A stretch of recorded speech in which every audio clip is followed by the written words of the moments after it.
guys, naubusan tayo ng patoka ng manok mga guys. Kaya ito, patutukain ko po siya ngayon ng mga mga guys. Yang bigas lang muna. Kasi ito mga guys.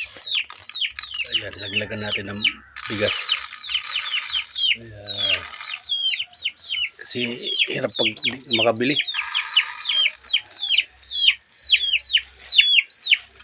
Magkakalat mga guys Ayan.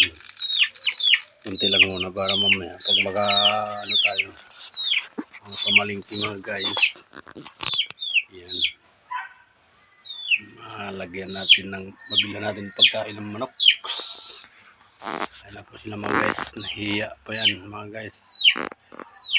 Ayan. Iwan muna natin. Tapos balikan lang natin kung tutuka ba sila.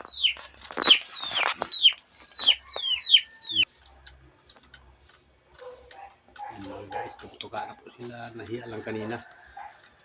Pag malapitan yan mga guys. O, diba? Ha? Ganyan mga manok. Mahiyain. Ayan, nahiya sila mga guys.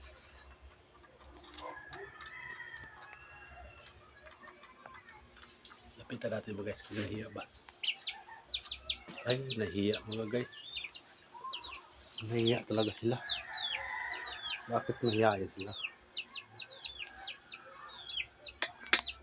Okay mga guys, pabayaan lang natin sila. Kasi para makatuloy pagkain. Ayan.